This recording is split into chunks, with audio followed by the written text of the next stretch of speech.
Alors, on est avenue Montaigne. Il ne fait pas beau. Ça commence à être un peu récurrent. Pourtant, c'est le printemps. Bizarre, ça alors.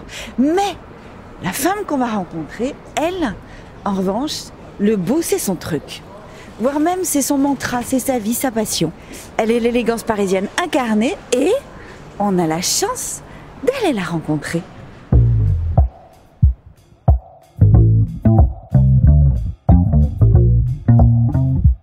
Comme vous pouvez l'entendre, le jour de l'interview, j'étais en pleine forme.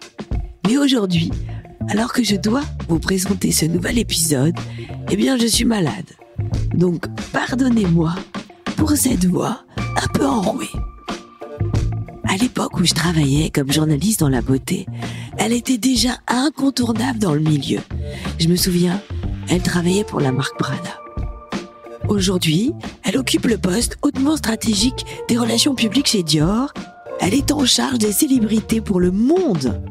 Mathilde Favier est un peu l'ambassadrice de l'excellence de la haute couture. Son métier lui demande d'incarner au quotidien l'élégance à la française. Alors forcément, moi qui sais que la ménopause freine beaucoup d'entre nous au travail, je me demandais comment ça a pu se passer pour Mathilde Favier qui vit elle dans le milieu sans pitié de la mode. J'ai réussi à l'attraper au vol entre le festival de Cannes et un défilé en Écosse. À l'abri des paillettes et des tapis rouges, j'ai découvert une femme rigolote, plus douce et solaire, qui comme nous toutes a dû trouver des ressources pour faire face aux imprévus du corps et de la vie. Lorsqu'elle a appris qu'elle était atteinte d'un cancer et que la chimiothérapie précipiterait sa ménopause alors qu'elle avait 46 ans, le plus important était de vivre. En affrontant la maladie, elle s'est frayée un chemin vers plus de tolérance, plus de recul aussi. Alors elle nous raconte. Bonjour. Oh, tu sens bon, tu sens le chocolat, ça sent bon. Ah oui, déjà, ça y est, ça commence. Oui. J'ai une noisette dans la bouche. Ah, mais ça sent bon, Voilà. elle sent bon ta noisette. C'est vrai? Ouais. On sent la tubéreuse. Vas-y, à gauche. Elle sent la tubéreuse.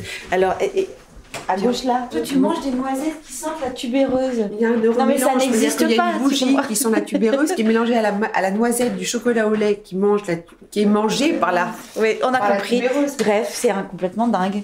Ouais. On est dans le beau, quoi, toujours. Les filles, ce qui est bien avec vous, c'est qu'on est dans le vif du sujet tout de suite. Tout de suite.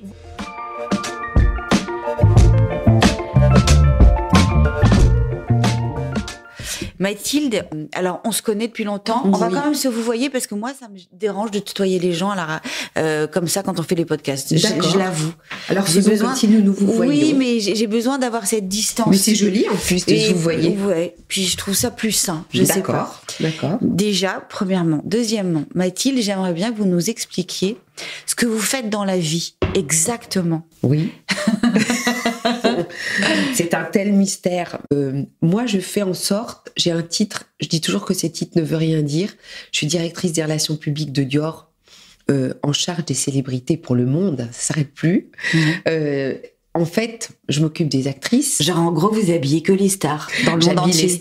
J'habille les stars, toutes sortes de stars. Hein. Ça peut être un très grand médecin, ça peut Ouais. être une femme, une très grande musicienne, ça peut être des grandes actrices. C'est en général nos ambassadrices.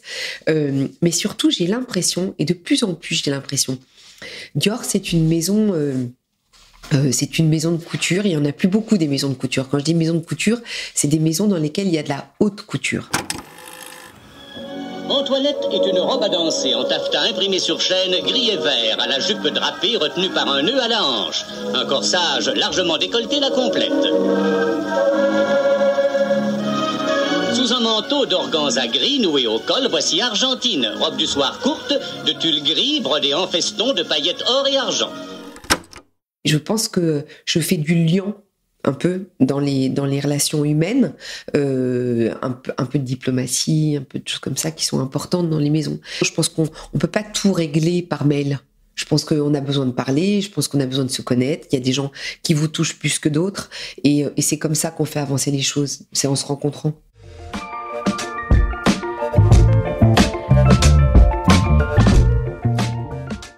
J'ai été étonnée parce que quand je vous ai proposé de participer à ce podcast, qui est un podcast quand même extrêmement intime, dans lequel on donne beaucoup, on raconte ce qu'on a pu vivre, de bien ou de mal, vous avez répondu tout de suite oui. Oui. Alors qu'effectivement, vous travaillez quand même dans un milieu plutôt extrêmement chic, de la haute couture. Oui, Donc, mais ça veut pas dire que le chic veut pas dire au contraire qu'on n'a pas accès à l'intime. En fait, tout de suite là, je pense à une interview qu'a donnée Catherine Deneuve la semaine dernière à Augustin Trapenard, et elle disait. Quand un journaliste pose des questions, il faut des réponses courtes parce que très vite on passe dans la vie privée. Je suis d'accord avec ce que dit Catherine. Je trouve que on n'est pas obligé de tout de suite vous raconter tout, et c'est important de savoir garder du mystère à une époque où quand même on donne accès à beaucoup de choses. Alors d'abord, c'est un podcast sur la ménopause. D'accord, déjà ça met là. Déjà celui-là, déjà ce petit thème. Ça nous place. Déjà plaçons ce petit thème. Alors la ménopause, moi j'ai toujours entendu dire qu'on était ménopausé à l'âge où votre mère a été ménopausée. Je pense que déjà il faut se renseigner pour savoir à quel âge. Apparemment c'est quelque chose de très héréditaire. Et votre maman, alors comment ça moi, s'est passé? Ma mère, c'est plus compliqué parce qu'elle a elle-même elle a subi une petite intervention, et donc une grosse intervention, et je pense aux alentours de 42-44 ans, donc on sait pas vraiment quand est-ce qu'elle a été ménopausée. Mais en revanche, moi, j'ai été ménopausée d'office. J'ai eu un cancer du sein en 2016, donc il y a 8 ans. Et d'office, le traitement de chimio, en fait, vous coupe vos hormones. Donc, on est ménopausée d'office. Le seul effet qui était important pour moi, c'est bizarre, hein, dans des maladies qui sont aussi, quand même, elles sont pas anodines. Le seul truc qui était important pour moi, c'était les cheveux. C'était de pas changer. C'était qu'on montre pas du doigt. C'était qu'on ne dise pas qu'est-ce qui lui arrive, elle a une drôle de tronche. Non mais voilà. Quand j'ai posé cette question à mon docteur, il m'a dit mais c'est ce qui obsède les femmes. J'ai pas du tout vécu les bouffées de chaleur, non. les angoisses, les irritations. Non. Vous n'êtes pas devenu Hulk? Non. Rien. Non, je pense que c'est peut-être un des bienfaits je vous recommande pas de faire de la chimio à tous, mais je pense que c'était peut-être quelque chose dans le produit chimique qui a fait ça. Mais je n'ai pas eu ce truc-là. Et je pense que, comme j'ai été bien soignée, vous voyez, j'ai fait mes examens de sang hier, tout va bien. Peut-être que la joie de me savoir en forme a surpassé les effets. Quand quelque chose de grave vous arrive et que tout d'un coup c'est si grave que quand tout d'un coup on vous annonce une bonne nouvelle, c'est plus important que d'avoir des effets secondaires, en fait. Bien sûr. Peut-être que je me suis pas vraiment écoutée sur les effets secondaires de la ménopause, mais je n'en ai pas ressenti les problèmes, les inconvénients et non, j'ai pas eu ça, moi. Mais il y a personne autour de vous qui en parle? Si, mais on a certainement dû en parler avec des copines. Après, je vous dis, elle se passait au moment où moi j'avais un traitement, donc peut-être que c'est pour ça qu'on n'en a pas parlé tout d'un coup. Mais donc toutes les filles de ma génération, en fait, peut-être qu'elles osaient pas me parler de leurs petits soucis à elles, qui en sont certainement pas que des tout petits, mais peut-être parce que je traversais un truc moi. Bien sûr. Donc on n'avait pas le même genre de soucis. Mais non, je suis tout à fait consciente de ce que ça peut créer dans l'organisme des gens, mais même avec ma gynéco, j'en ai parlé, elle m'a demandé si j'avais des méfaits, si j'avais, mais je les ai, par la force des choses, je les ai pas eus, quoi. Donc non. Si j'ai peut-être eu un peu chaud à un moment donné, je me souviens d'une situation. Où je me souviens, je démarrais mon histoire d'amour et je disais, je vais avoir je suis une fille j'ai froid, pour que le mec vous réchauffe, bon, le truc hyper classique. Et il trouvait pas du tout que j'avais froid. Il trouvait que j'avais bien chaud, et il avait raison, puisque c'était effectivement des petits restes, voilà, de ce que c'était. Mais voilà, j'ai pas eu ce truc de... Je trouve que le corps change un peu. Je trouve qu'on prend de la graisse à des endroits où on en a... De la graisse, façon de parler, mais des petites rondeurs à des endroits où on n'en avait pas. avant. Mais est-ce que c'est pas l'âge, ça, plus que la ménopause? Mais le corps change, en tout cas. Moi, j'ai un acupuncteur. Je crois beaucoup à l'acupuncture. Moi, j'ai fait du yoga. Acupuncture et yoga. Yoga, oui. J'ai fait du yoga, j'ai fait des étirements. Et puis j'ai accepté surtout que, voilà, quoi, ça soit plus rond à certains endroits. Mais j'ai vraiment... le yoga a été mon sauveur. Mais vraiment mon sauveur, parce que j'avais besoin de quelque chose de plus mental que physique. J'aime pas les sports agressifs. J'aime pas la course, je déteste les machines, c'est pas mon truc. Et pour moi, quand ça marche moralement ou mentalement, forcément le corps suit. C'est très lié. Donc, voilà, je suis pas une obsédée de la discipline sportive. Et quand vous dites yoga, alors ça veut dire, par exemple, C'est pas génial, hein. Mais non, mais vous avez un prof, vous allez ouais. Non, j'ai cours. un prof qui vient depuis 8 ans à la maison, qui s'appelle Luis, qui est brésilien. C'est un maître yogi, c'est un sage. C'est important le prof quand on fait du yoga. C'est très important parce que c'est quelqu'un avec qui on est censé avoir une connexion, vraiment une connexion mentale. Sinon, c'est pas la peine. C'est pas du tout, c'est pas de l'aérobic. Hein. C'est vraiment un truc. Et je l'ai avec lui, et donc j'en fais une fois par semaine avec lui. Malheureusement, pas plus pendant l'année. Je peux le faire plus en Zoom, mais je fais au moins 3 ou 4 retraites, pas retraite, retraite de par yoga an. avec lui par an, ouais, où on part 3 ou 4 jours et seul. Ah, c'est génial. Seul. Moi, vous savez, je l'ai déjà dit à plusieurs reprises, en fait, j'ai une oreille sourde de naissance, mon oreille gauche n'a pas de tympan, et donc je m'entends très bien avec moi. Voilà, on s'entend très bien toutes les deux. Et peut-être pour ça, il y a la surdité, en fait, ça fait qu'il y a un monde intérieur quand même. Donc on s'y retrouve bien au yoga. Moi, c'est quelque chose qui me correspond bien. Et je nage dès que je peux nager, de plus en plus dans l'eau froide. Voilà.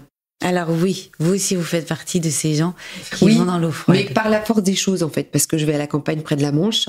Et donc, elle est tellement attirante, cette mer, quand vous la voyez, qu'il y a un moment donné, c'est comme si on vous foutait un gâteau au chocolat devant vous et que on te dit, ah mais non, mais tu peux pas le manger parce qu'il est pas... Bah, si, tu dis, bah tu sais quoi, je vais quand même le goûter parce qu'il a l'air tellement bon que et puis, tu finis par le trouver hyper bon. Et donc, je me baigne pas encore en décembre, ni en janvier, février, mais là, de mars à décembre, je nage. Ah, c'est bien. Oui, j'adore. Ouais. J'adore. Mais ça fait un bien fou. Oui, j'aime beaucoup ça. J'aime beaucoup l'eau froide.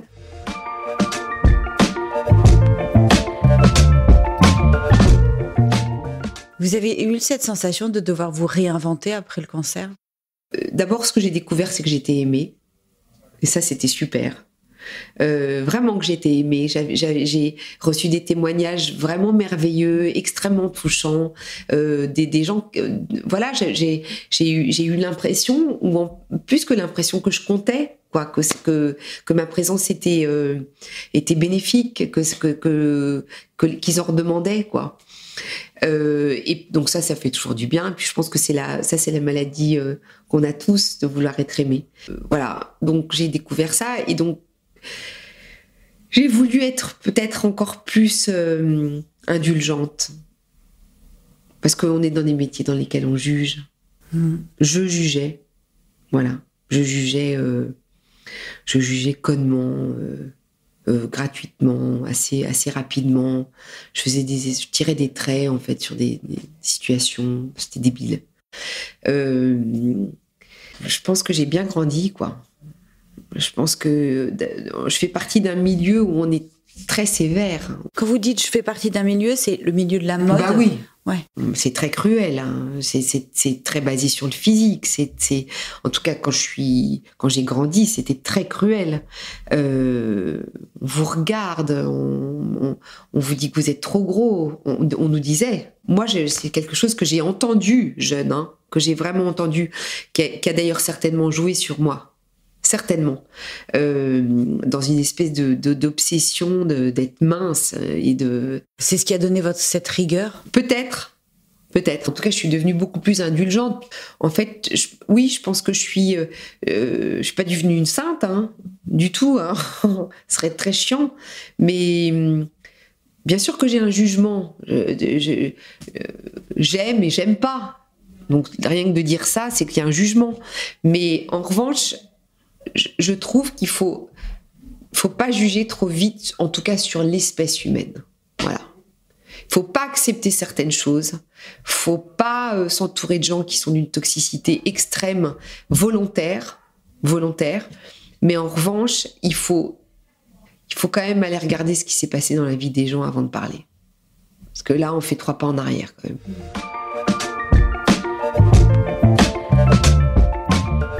Qu'est-ce que vous vous autorisez maintenant que vous ne faisiez pas? Beaucoup de choses. Je suis plus relax sur mon corps, moins à cheval sur des défauts, peut-être plus heureuse tout simplement, je crois. Mais par exemple, moi j'ai fait beaucoup attention dans ma vie à ne pas grossir et à être mince. Oui, parce qu'il y a quelque chose chez vous, en même temps de ravissant, d'où tout est beau, mais en même temps tout est un peu dans la retenue. Oui. On sent ce côté. Alors sans doute, mais c'est une forme de contrôle. Oui, c'est ça. Tout est dans le contrôle. Oui, pardon. C'est ça que vous avez raison, mais c'est une forme de contrôle, c'est une forme de retenue. Je travaille beaucoup dessus, et peut-être. Je travaille beaucoup, oui, c'est un sujet que j'ai beaucoup étudié, parce que je pense que j'ai longtemps mélangé le contrôle et la discipline. Par exemple, les cheveux, j'avais une coiffure, il fallait que ça soit toujours toujours impec, un peu à la Chantal Goya, quoi, avec une frange, mais ma frange, il fallait pas qu'elle me colle le front. Un jour, j'étais avec mes 2 sœurs, et puis mes 2 sœurs m'ont dit, mais attends, enlève-la ta perruque, enlève-la. Et je l'ai enlevée, et Victoire, ma sœur, m'a dit, mais t'es tellement belle sans ta perruque, garde tes cheveux courts. Et j'avais plus qu'un duvet, j'avais les cheveux mais j'avais les cheveux comme un petit poussin. Un peu comme un petit poussin, gris. Et j'ai dit, t'es sûre? Elle me dit, mais tu te rends pas compte? Et puis elle m'a donné m'ont donné plein de références d'actrices que je trouvais super belles. Et j'ai jeté ma perruque. Voilà. J'ai dit, allez, hop, maintenant nouvelle vie. Et j'ai gardé mes cheveux courts. Et puis ça a été le démarrage d'un espèce d'accomplissement sur mon identité qui était important aussi, de qui j'étais vraiment. Je me souviens, j'avais éprouvé un truc délicieux, un sentiment mais délicieux. Quand donc j'avais enlevé ma perruque, j'avais les cheveux courts et puis j'avais baissé la fenêtre d'un taxi. Et j'avais le vent dans le visage, et ça n'abîmait plus ma frange. J'avais le front, mais à vif, avec l'air dans le visage, et c'est délicieux. Et quand je rentrais, j'avais pas peur de dire merde, ma frange qui me colle. Bon, tout ça, c'est une liberté énorme.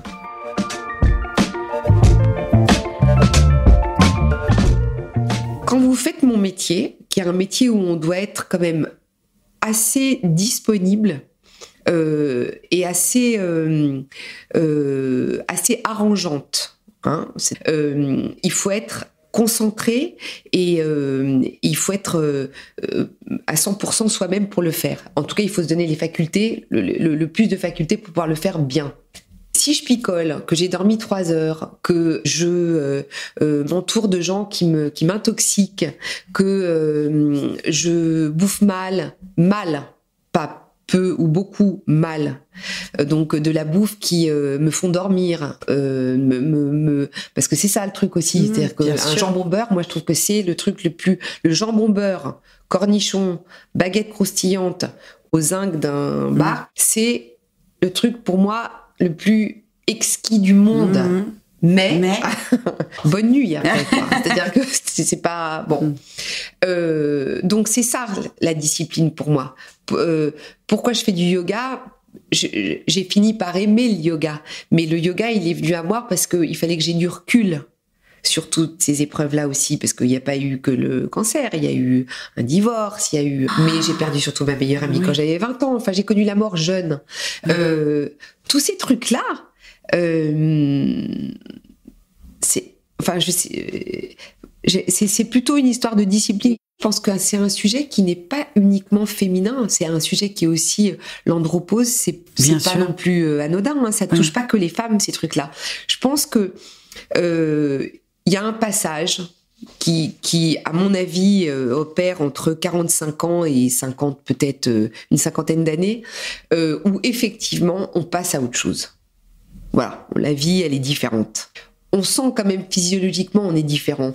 Qu'est-ce que vous sentez de différent? Moi, je ressens, et je pense que je pense pas que c'est à voir avec la ménopause, je pense que ça a à voir avec l'avancement dans la vie. Je trouve que si on a la chance, logiquement, dans cet avancement, on a une sagesse, on a de la tolérance, on est logiquement, si on a de la chance, on est plus doux. Je trouve que chez une femme, toutes ces qualités-là sont hyper séduisantes. Je trouve que quand justement, avant ces 40-45 ans, on peut forcément être dans le jugement et être un peu aigri aussi de pas avoir réussi, de pas être... Je trouve que l'avancée dans la vie comme ça donne une douceur que je trouve hyper sexy, moi. Je trouve ça moche de parler de vieillesse, en fait. Je trouve que c'est bien de parler de longévité. Je trouve ça très péjoratif de parler de vieillesse. Je trouve que on s'en sort vachement bien. Déjà, enfin, il y a des gens de 25 ans qui sont déjà vieux, quoi, et d'autres de 80 qui sont exceptionnels. Là, j'ai beaucoup parlé de Madeleine Castin dans mon livre. Elle était extraordinaire. Qu'est-ce que tu cherches à faire quand tu arrives dans un intérieur? Y mettre la vie. C'est ce qui compte le plus. Et tu mets la même vie pour tout le monde? Non. Je fais une longue étude psychologique. Je vis pendant 15 jours avec les gens qui me confient leur maison. On dîne ensemble, on va voir des musées ensemble, on se promène dans Paris. Et je parle beaucoup avec eux. Ils me parlent eux-mêmes de leur vie. Et je traduis. C'est un travail de traducteur que je fais. Elle avait 90 ans, elle avait une perruque qui était attachée à son visage avec un élastique, et elle était plus jeune que beaucoup de jeunes que je vois même autour de mes enfants. Donc, pourquoi vous aimez pas le mot vieillir? Parce que c'est pas beau. C'est pas beau. C'est moche. Parce que ça vous fait peur? Pas du tout. Ah. Pas du tout. Alors là, pas du tout. Non. C'est juste que c'est la fin, quoi. C'est horrible que ça s'arrête. C'est super de vivre quand voilà. J'aime vivre, donc le vieillir, c'est forcément, il y a un moment donné où ça s'arrête. Et puis on n'a pas envie de vieillir, on a des enfants, il faut que ça continue, quoi. Mon fiancé, il dit toujours, c'est trop injuste, il faudrait jamais que ça s'arrête. Mais c'est vrai, c'est injuste. C'est pour ça que j'aime pas. Ce week-end, on m'a recommandé d'acheter les livres d'un académicien chinois qui s'appelle François Cheng. Oui, ça vous dit quelque chose? Oui. Il est âgé, oui. Voilà, il vit toujours. Et il a écrit notamment 2 livres, un qui s'appelle De l'âme, et puis 5 méditations sur la mort. Et dans son œuvre, il part du principe, j'ai pas tout lu, hein. J'ai lu un petit fascicule là depuis dimanche dernier et ça m'a beaucoup attirée. Et en fait, il dit que, en gros, c'est pas la vie qui est importante, c'est le passage qu'on y a fait qui mène à l'éternité. Et quand on sait ça, tout devient plus beau. La présence de la beauté est partout. Une simple fleur, c'est un miracle. Pourquoi une fleur qui s'épanouit en pétales atteint ce degré de perfection, de forme et de couleur et de parfum? Ça, on ne s'étonne jamais assez.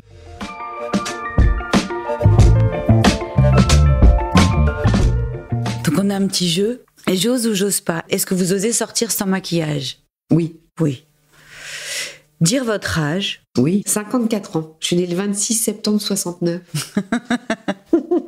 Vous saurez tout. Je saurais presque tout parce que ne pas plaire à tout le monde. Ça se soigne.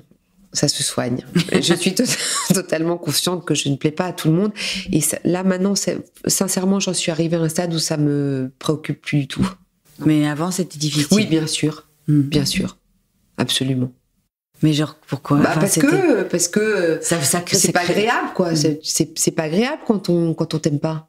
Non. Non. Mais je veux dire, vous étiez angoissée, ça faisait quoi? Ah non, ce que ça procurait chez moi, ça me rendait triste, je crois.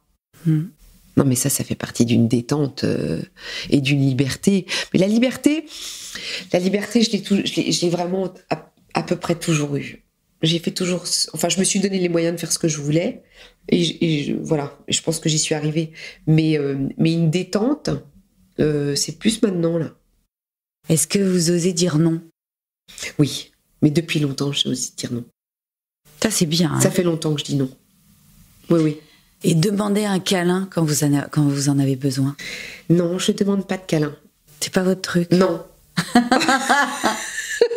Non, j'y vais, direct. Mais je ne demande pas de câlin. Non, je suis plutôt du genre à me servir. Est-ce que c'est plus facile aujourd'hui qu'à 20 ans? Pour moi, oui. Moi, je suis plus heureuse maintenant qu'à 20 ans. À 20 ans, j'avais conscience de la construction de ma vie. Donc, c'était du travail. Il fallait relever les manches et puis mais j'en avais pleinement conscience. J'avais pleinement conscience de la façon dont je voulais vivre. Il fallait passer par des étapes, donc c'était pas de tourpeau. C'est beaucoup plus reposant maintenant. Oui. Parce que vous avez cette sensation d'être arrivé à quelque chose? J'ai la sensation d'avoir la vie que je veux avoir. Ça, oui. Globalement. Ce qui n'était pas le cas à 20 ans. Il fallait m'en donner les moyens. Est-ce que c'est plus facile maintenant qu'à 20 ans d'aider les gens que vous aimez? Oui, la seule chose qui est plus compliquée maintenant, c'est qu'on s'attache tellement. Les années font qu'on s'attache, donc j'ai peur de souffrir quand j'aide. C'est-à-dire que si ça marche pas, c'est plus un coup dur maintenant. Bizarrement, alors que quand on est très jeune, ça devrait être beaucoup plus compliqué. Mais je trouve que c'est plus dur maintenant, à mon âge. Si j'ai des gens autour de moi qui sont pas bien ou qui sont malades et que j'y arrive pas, que j'ai donné 2-3 solutions et que ça marche pas, ça m'atteint plus forcément. Qu'est-ce que vous diriez aux femmes aujourd'hui qui vous écoutent? Je dirais aux femmes, mais je le dirais aux hommes aussi, qu'il faut s'écouter. Je pense que c'est prendre le temps de s'écouter. Je pense qu'en s'écoutant, en ayant le courage et la force de se retrouver face à soi-même, on s'écoute et on fait des déductions et surtout on avance parce qu'on se soigne. Donc il ne faut pas avoir peur de se soigner non plus, mais il faut vraiment s'écouter, c'est-à-dire à commencer par justement la maladie, il faut se palper, il faut prendre le temps de le faire, il faut avoir le temps de le faire avec un savon, sous la douche, dans son bain, il faut faire ça, il faut s'écouter moralement. Il faut accepter qu'il y a des moments où on est triste, où il y a des moments où on est cafardeux, où il y a des moments où on est pas bien. Voilà. Et moi, j'entends beaucoup de mecs qui osent pas aller voir un psy, ils trouvent que c'est une fragilité, ils trouvent que c'est une faiblesse. Ça n'en est pas une, il y a des docteurs pour ça, et c'est important. Il faut se donner les moyens d'aller bien pour être bon avec l'autre. Mais bon, pas gentil. Bon, efficace, quoi. Voilà. Oui, c'est ça votre truc. C'est le seul conseil que votre truc, c'est ça, c'est d'être efficace. Ouais. Vous donnez des adresses, vous donnez des bons conseils. C'est comme votre livre, en fait. Moi, je trouve que c'est important d'être efficace pour aller bien, quoi. Parce que on grandit mieux quand on va bien, quand même, non? Vous trouvez pas? Après, à chacun sa notion d'aller bien. Parce qu'il y en a qui sont contents quand ils vont pas toujours hyper bien. Mais bon. Mais de toute façon, vous dites, j'ai une faculté à conserver ce qui est joliment dit, ce qui est beau. Vous êtes de nature joyeuse. Oui. Je pense que je suis pas toujours heureuse. Pas forcément. Je cite Valeria Golino, qui m'a dit ça la semaine dernière, qui l'a dit publiquement, donc je peux le répéter. Elle m'a dit, je sais pas si je suis heureuse, mais par contre, je suis joyeuse. Voilà ce que je dirais.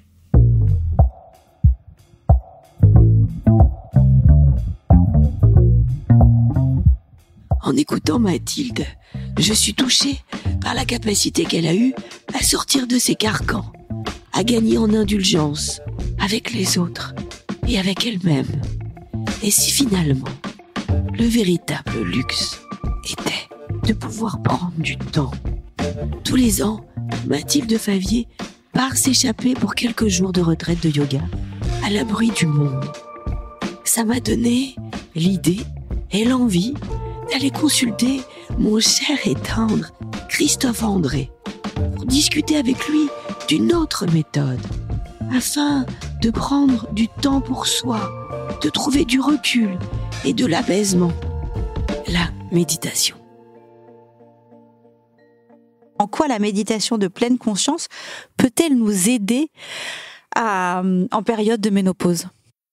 Les mécanismes de la pleine conscience, c'est bien fait, c'est que lorsqu'on a mal, alors on a fait ça sur des gens qui avaient des douleurs importantes, que ce soit des douleurs chroniques ou des douleurs aiguës. Lorsqu'on a très mal, la souffrance focalise toute notre attention. Si vous avez très mal aux dents, un gros chagrin d'amour, un deuil, toute votre énergie mentale est aimantée, est bouffée, capturée, attirée par la souffrance, et vous n'avez plus d'énergie pour regarder autour de vous, regarder le ciel, écouter les oiseaux, voir vos enfants, vous apercevoir que vous êtes aimé par d'autres personnes.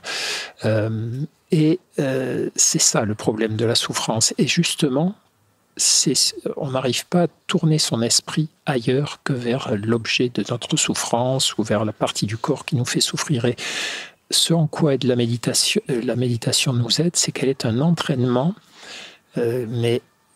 qui doit être fait régulièrement. C'est comme tous les entraînements, il ne marche que s'il est pratiqué régulièrement. Elle est un entraînement à ne pas laisser notre attention être captée par un seul truc, ne pas laisser notre attention être captée, par exemple, par la souffrance ou par des idées fixes ou parfois par un ruminement. Oui, des ruminations ou même des ruminations positives. Parfois, on a des projets, on est excité par un projet et le soir, on n'arrive pas à s'endormir parce que ce projet positif, agréable, tourne trop dans notre tête. Et là, on se dit, bon, il faudrait que je lasse cette idée parce qu'elle m'excite, elle m'énerve, elle m'empêche de dormir. Et évidemment, dans la souffrance, c'est la même chose. Et donc, la méditation, c'est un entraînement attentionnel qui nous aide à mieux nous servir de notre attention. L'attention, c'est l'œil de l'esprit. Elle nous aide parfois à regarder ailleurs que là où ça chauffe, là où ça clignote, parce que ça nous fait mal, parce que ça nous attire, parce que ça nous excite. Quand vous méditez, vous êtes posé là, et puis évidemment, votre attention est attirée par vos pensées et vos préoccupations du moment, la plupart du temps, ou là, l'endroit du corps où vous avez mal. Et donc, la stratégie, c'est de vous dire, OK, laisse un bout de ton attention là, tu ne peux pas faire autrement de toute façon, mais écoute aussi les oiseaux. Ressens aussi ta respiration. Connecte-toi aux autres parties de ton corps. Et puis, clac, ça revient. Notre attention se refocalise sur la souffrance, ce qui va mal. Pas de souci. Reviens aussi vers les oiseaux, vers le souffle. Et cette espèce de travail patient, où on rouvre un peu notre attention, la souffrance la referme, on la rouvre, elle la referme, cette espèce de danse comme ça avec quelqu'un qui nous tire vers le bas et nous qui allons vers le haut. Plus on la pratique régulièrement, plus elle nous soulage. Mais alors, le problème, évidemment, c'est que il ne faut pas attendre d'avoir très mal pour s'y mettre. Voilà, c'est l'adage qu'on donne souvent, c'est il ne faut pas attendre que l'avion tombe pour commencer à apprendre à se servir d'un parachute. Et voilà, c'est souvent, quand les gens parlent de pleine présence, ils disent de pleine conscience, ils disent que oui, mais j'ai les idées, j'arrive pas à calmer toutes ces idées qui sont là dans ma tête et du coup, c'est pas si simple de faire ce vide-là. Ouais. Mais en fait, il n'y a pas de vide. Ah non, et non, ça c'est un des grands clichés qui font du mal à la pratique de la méditation. Méditer, c'est pas faire le vide dans sa tête. D'ailleurs, c'est pas se donner un objectif précis, même par rapport à la douleur. Si je commence ma séance en me disant il faut absolument que j'ai plus mal à la fin, je suis mal parti parce que ces attentes vont bloquer le bien-être. Et c'est là où c'est un truc en tout cas un peu compliqué à comprendre, la méditation. C'est-à-dire, elle nous apporte d'autant plus de bienfaits qu'on la conduit de manière gratuite. Voilà, si je me dis, en écoutant les oiseaux, j'aurai moins mal au dos, ça va pas bien marcher. Si je me dis, OK, ce mal au dos, tu peux pas le contrôler. Il est là, il fait ce qu'il veut. Ce que tu peux contrôler, c'est l'importance que tu lui donnes et le fait que tu te retraitisses ou non ton attention sur lui. Donc, ok, mal de dos, reste là où tu es, pas de problème, t'es là, hein, mais tu vas voir, on va aussi écouter les oiseaux ensemble. Alors moi, je vais dire ça, mon diaphragme bloqué là. Ouais. Là, j'écoute les oiseaux et effectivement, je me dis, ok, diaphragme bloqué, tu es là, tu m'étouffes un peu, mais il y a aussi les oiseaux. Voilà. Du coup, c'est vrai qu'on s'échappe un peu. Bon, il y a vous aussi. Alors, c'est vrai que le lien aux autres est une façon importante de tourner son attention vers autre chose que ce qui nous fait souffrir. Mais enfin, je le répète, hein, la méditation, c'est un truc piégeux parce que c'est très simple, mais ça ne marche que si on le pratique régulièrement et dans cet état d'esprit, en se disant, cherche pas à obtenir un résultat tout de suite, entraîne-toi juste à faire ça. Mais c'est vrai de tout, quoi. Si. Moi, je me souviens d'un petit garçon, ça devait être un de mes neveux un jour, et il revient désolé, quoi, de son premier soir d'école, de CP. Il était presque en larmes. Je dis, mais pourquoi c'était pas bien passé? Non, je sais toujours pas lire. Je lui dis, mais après un jour, tu peux. Ah oui, mais on m'a dit qu'à l'école, on m'apprendrait à lire. Ouais, trop mignon. Et on fait souvent cette erreur. C'est-à-dire, lui, à la fin de l'année, il savait lire, évidemment, même avant. Mais comme dans sa tête, l'idée, c'était... Quand je serai à l'école, je saurai lire. Le premier jour d'école, gros bide, qui ne savait toujours pas lire. Mais je comprends parce que c'est un peu ça, en fait. Même quand on se met à une appli le petit bambou, par exemple, moi, je veux que ça marche tout de suite. Et ça ne marche pas tout de suite. Il faut plusieurs séances. Mais c'est là aussi où la méditation, c'est un truc vraiment intéressant parce qu'elle nous apprend à fonctionner. Alors justement, on parlait d'état d'esprit, sur un état d'esprit très différent de notre état d'esprit au quotidien. Au quotidien, quand on fait quelque chose, c'est pour obtenir un résultat. Quand je produis un acte, un geste, une pensée, quand je vais voir quelqu'un, j'attends qu'il se passe quelque chose. Et la méditation, non. On apprend à fonctionner différemment. On fait des choses sans attendre ou sans vouloir qu'il se passe quelque chose. C'est comme aller marcher dans la forêt. Quand je vais marcher dans la forêt, j'y vais pas pour aller à un endroit précis. En général, j'y vais pour marcher dans la forêt. Et si je suis ouvert à ce qui se passe, justement, je verrai, j'entendrai, je sentirai. Et même s'il ne se passe rien, j'aurais été là dans un esprit d'ouverture et de non-attente. De non-attente de résultats, de non-attente de transformation. Et pourtant, il va se passer des choses et ça me transformera. Mais d'autant mieux que je ne serai pas crispé sur « il doit se passer tel ou tel truc ». Et dans nos vies, on se met souvent dans le pétrin avec ce genre d'histoire.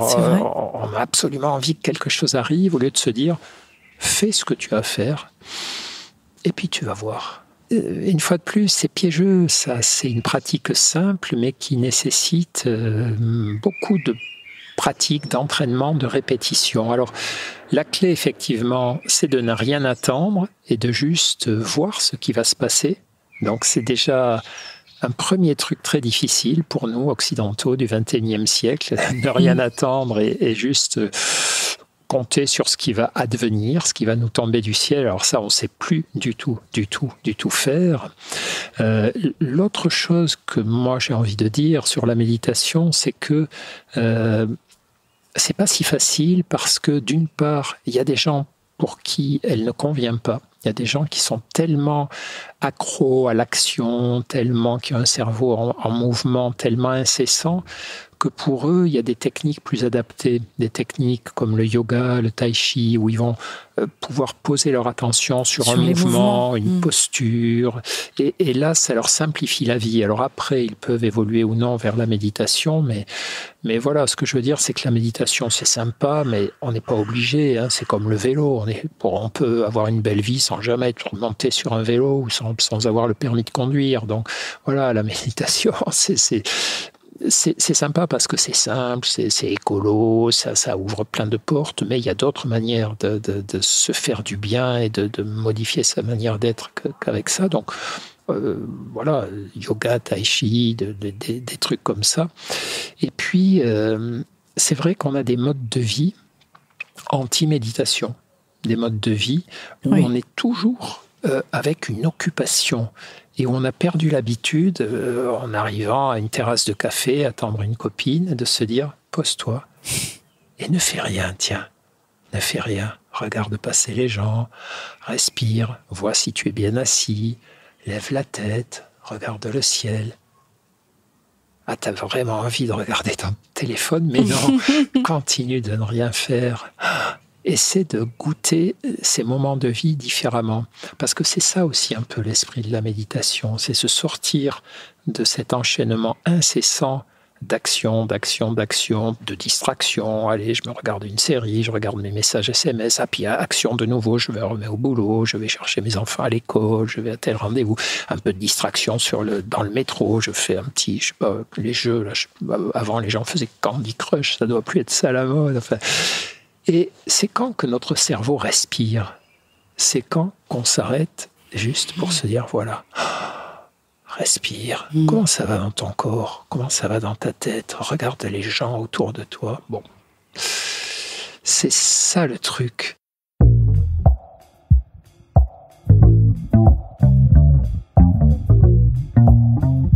Ah, on respire. Merci à Christophe André de nous avoir livré, toujours avec douceur et sans jugement, des pistes pour aborder la méditation sans pression, très important. Merci à Mathilde Favier de nous avoir accordé du temps, son temps précieux. Je vous invite à lire son réjouissant guide Mathilde à Paris aux éditions Flammarion. Vous y trouverez toutes ses inspirations. Cet épisode a été réalisé par Marie Brown, mixé par Célia Brondeau et mise en musique par Alban Claudin. Quant à moi, je vous dis à bientôt pour un prochain épisode avec cette fois-ci de la voix. Je vous embrasse. Ciao!